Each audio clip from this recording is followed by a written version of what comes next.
cross-border attorney, a franchise broker, and a real estate expert. I'm a licensed realtor, and I'm a chair of EXP's International Investment Committee. I'm immigration concierge and quarterback, best-selling author. All those 4 books are my books. Actually, the 4th book, Immigrant Hustle, I was one of co-authors. Keynote speaker, podcaster, creator of the 7-figure Invest to Immigrate and How to Immigrate Through Real Estate Programs. I'm a creative, legal, investment, and business strategist, and I'm a single mom to a teenager, God help me, and 2 dogs. So don't ask me who I prefer because we won't talk about that. A bit of my story. I was living in Toronto. That's where I grew up. And I had a comfortable life, but I wanted more. I wanted to live my best life away from the snow and the long winters, which I never liked. I don't ski, I don't skate, I swim. So I like the warmth, and I wanted to be in the warmth and sunshine all year round and pave the path to a more secure future, increasing my ability to reach and impact others and pursuing my own American dream.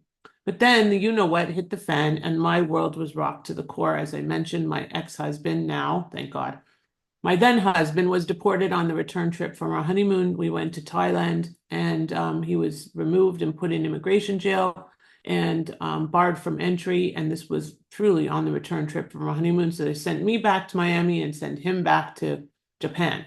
Long story, but to make a long story short, that's what prompted me to start my journey to helping others achieve their version of the American dream. So we have many case studies of how I've accomplished this through our amazing models. Jeff G., who was denied when he was first trying to enter the US with his family and pets in tow. They were turned away at the border, and remembered that he had a connection to me, reached out and got him through the process and overcame the denial. And he is now living happily in South Florida with a green card in tow. Pete P., who is one of my lovely favorite clients, he might even be on this call, I don't know, he sometimes joins us. He has a bunch of kids, as you can see, and his dad is American, so he's in the process of getting his green card, but he didn't want to wait because it's a 13-year wait for children of green card or children of US citizens. Multiple attorneys said, no, you can't do it through real estate. He came to us, he signed up for my Invest to Immigrate program. He said, I don't really need the help with the real estate. My dad knows what he's doing. I'm just going to invest in his business. And about 2-3 months later, actually, maybe it was 2, after we started working together, I connected him to my partner, Carolyn, whom you'll meet soon. And we started with a really small coaching project, and it turned into a much larger project, where he became one of our strategic REI clients and got his visa back in January. So Enid Gottlieb, who is living here in South Florida as well, close to me. She actually came out to my birthday party a couple of weeks ago and met Miri for the first time. She's a mom of 3, and she got her visa also through real estate investing, but started off looking for a franchise, but really couldn't find anything that really warmed her heart or did anything for her beyond just being a business and a way to get a visa. And what we wanted to do for our clients was find a path that didn't force them to do something like buy a pizza shop that they just don't want to do, that doesn't resonate with them, that doesn't impassion them.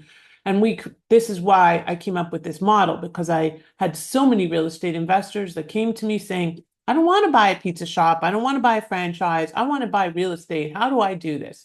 And everybody says, no, no, no, you can't do it. You have to own 8, 10, 12, 20 properties. And I said, no, I don't believe that. There's got to be a way. And as you may have noticed already, where there's a will, there's a way. And I always find that way.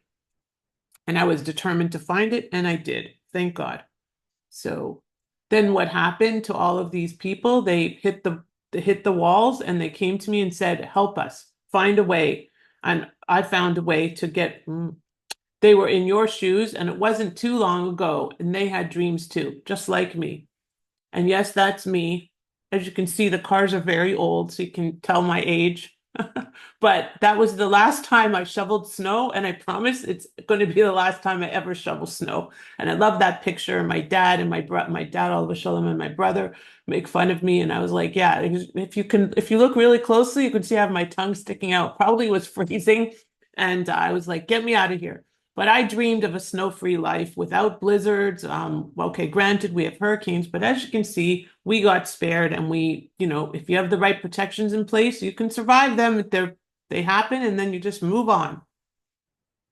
Dreaming of less political interference without mask mandates and challenges and all of the stuff that's going on in Canada, especially Canada right now, and getting away from all of that interference literally in your life. Separation of church and state, not so much, right? Dreaming of less red tape. There's red tape around everything, around real estate investing, around banking, around everything to do with anything financial or medical in most countries, and particularly Canada. Have more opportunities for your children, for yourself, for your financial future. Obviously, these opportunities abound in America. That's why America is called the land of opportunity, right? And the entrepreneurship here is a very, very positively viewed, whereas in Canada, your entrepreneurship opportunities are much more limited, and in most countries for that matter, except Israel, but that's another story.